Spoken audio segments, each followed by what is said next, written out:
वो मौत की याद हमें गलत कर्मों से बचाएगी। अरे मरना है तो गलत काम क्यों करो, मरना है तो दुर्व्यवहार क्यों करो, मरना है तो फिर गलत चीज क्यों खाओ।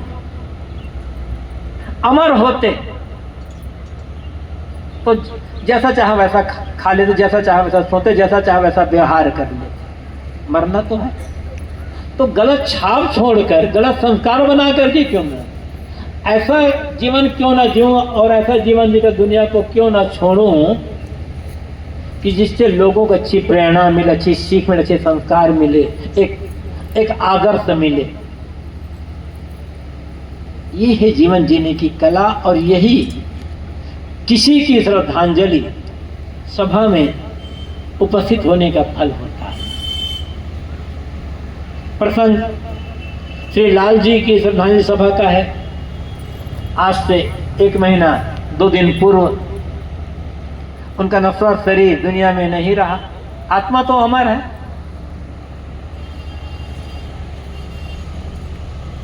हमारा संबंध किसी व्यक्ति से शरीर के माध्यम से होता है, तो लाल जी का नश्वर शरीर इस दुनिया में नहीं रहा। अब और शरीर से कभी हमारी मुलाकात नहीं होगी। आज जो संगी साथी हैं उनके साथ जितना बढ़िया से बढ़िया व्यवहार हम कर सकते हैं वो करने की आवश्यकता है। जो सेवा भक्ति सदाचार उसके लिए जो कर सकते हैं करें, लेकिन संग साथ छूटना है इस बात को याद करते रहें। मैं कहा करता हूं ना, उदाहरण दिया करता हूं, छत्तीसगढ़ की घटना है।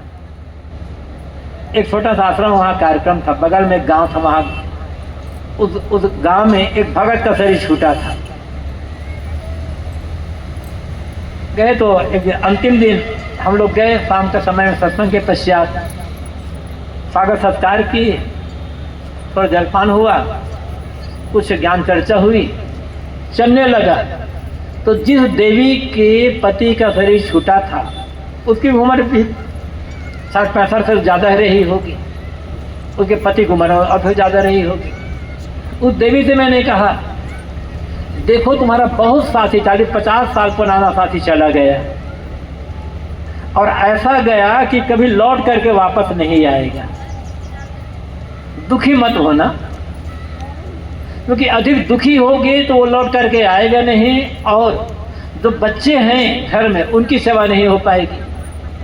इसलिए अपने उस साथी को, इन्हें अपने बेटों में पोतों में इनमें देखना, इनके साथ अच्छा व्यवहार करना, दुखी मत होना। उस देवी ने कहा, गुरुजी मैं बिल्कुल दुखी नहीं हूँ। 10 दिन हुआ था उनके पति के शरीर छूटे। कहा, गुरुदेव जी मैं बहुत गुरुजी मैं बिल्कुल दुखी नहीं हूँ। इससे बड़ी बात, मतलब भक्ति का, सेवा का, सत्संग का, सत्संगति का फल क्या होना चाहिए। एक तो कहा कि जिसके पति के 10 दिन पहले शरीर छूटा हो, देवी कहती है मैं बिल्कुल दुखी नहीं हूँ। और इससे बड़ी बात उसकी हिम्मत। उस देवी ने मुझे बताया, गुरुजी मेरे पति की लाश कमरे में पड़ी थी और मैं वहीं अपने पति की लाश बैठकर 3 घंटा बीजा का पाठ करती रही। कितनी हिम्मत रही होगी उसकी, अपने पति के लाश पास बैठ करके किसी स्त्री का 3 घंटा बीजा का पाठ करना, कितना उनका आत्मबल मजबूत रहा होगा। ऐसा बल हमें बनाना है और ऐसा बल बनाना ही दिवंगत के लिए हमारी श्रद्धांजलि होती है।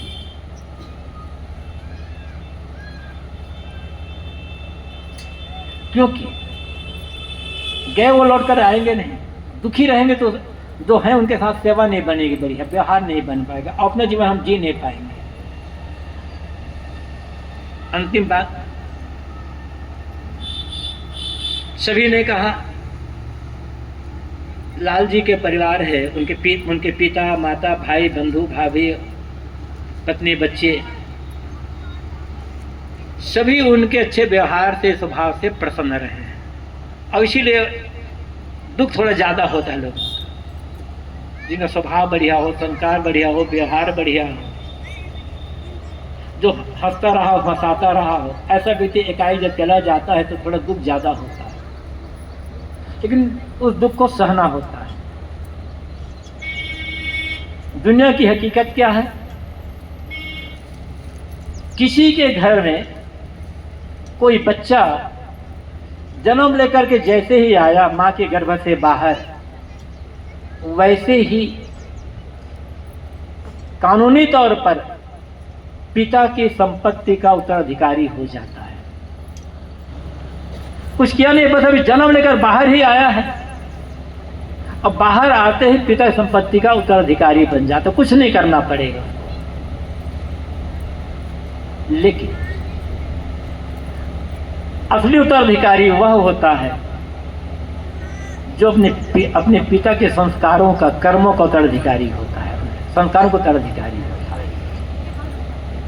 हमारी शुभकामनाएं हैं सत्यम जी और ऋचा, उनके पुत्र और पुत्री, उनमें संस्कार, उनमें बल है, उन्होंने अपने बच्चों को बलवान बनाया है। दुख तो होता है ना, एक 18-20 साल 22 साल के युवक युवती के ऊपर से, सिर के ऊपर से पिता की छाया सदा के लिए छूट जाए तो दुख तो होता ही। उन्होंने बलवान बनाया, उनके माता पिता, उनके जीवन साथी शारदा देवी, उनके भाई भाभी बच्चे आगे ऐसा जीवन जिए, आपस में इतने प्रेम से, मधुरता से, समर्पण भाव से, सेवा भाव से जीवन जिए कि उन्हें लगे और गांव वालों को भी लगे कि देखो लाल जी नहीं रह गए, लेकिन उन्होंने और उनके जीवन साथी ने लोगों के इतने प्रेम से सूत्र में बांधा और उनके निर्णय पर, और कितने अच्छा से अच्छा उनका व्यवहार सुंदर हो गया है, उनका प्रेम कितना बढ़ गया, व्यापार कितना बढ़ा है बड़ी बात नहीं, उनका प्रेम कितना बढ़ गया, उनकी भक्ति भावना, उनकी श्रद्धा भावना कितनी बढ़ गई। ये जितना बढ़ाओगे वही उनके लिए श्रद्धांजलि होगी और इसी से हमारा भी कल्याण होगा। पूरे परिवार के लिए, मेरी ओर से, पूरे संत समाज की ओर से अनेकानेक शुभकामनाएं हैं। जैसे पहले सेवा, सत्संग, साधु संगति, धर्म भक्ति के मार्ग में लगे रहे हैं और समर्पित भाव से उस मार्ग में लगे और उन्होंने जो संस्कार दिया है, जैसे जो उनका स्वभाव रहा है, किसी को भी लगे उनका ये स्वभाव है, उस स्वभाव को अधिक से अधिक अपने जीवन में उतारने का काम करें। ये शुभकामनाएं हैं और यह उनके श्रद्धांजलि होगी और ऐसा करके ही हम उनका कुछ ऋण होगा हमारे जीवन पर, उस ऋण से उऋण हो सकते हैं और यही एक रास्ता है उनको स्मरण करने का, उनको श्रद्धांजलि देने का और जीवन जीने का। अंत में पुनः मैं लाल जी की स्मृति में अपने श्रद्धा सुमन अर्पित करते हुए पूरे परिवार की शुभकामनाएं करता हूँ कि पूरे परिवार में ऐसा संगठन रहा है, प्रेम रहा है, निस्वार्थ भाव रहा है, ये सारे के सारे भाव बढ़ते जाए और सब के सब, और बाहर से धनी बन पाया न बन पाए, संस्कारों के शुभ कर्मों के धनी अवश्य बने, ताकि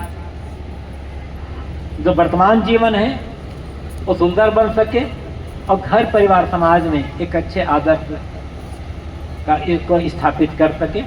सबके लिए पुनः शुभकामनाएं अपने वाणी को विराम। बोलिए सद्गुरुदेव की जय, संत समाज की जय, सद्गुरु कबीर साहिब।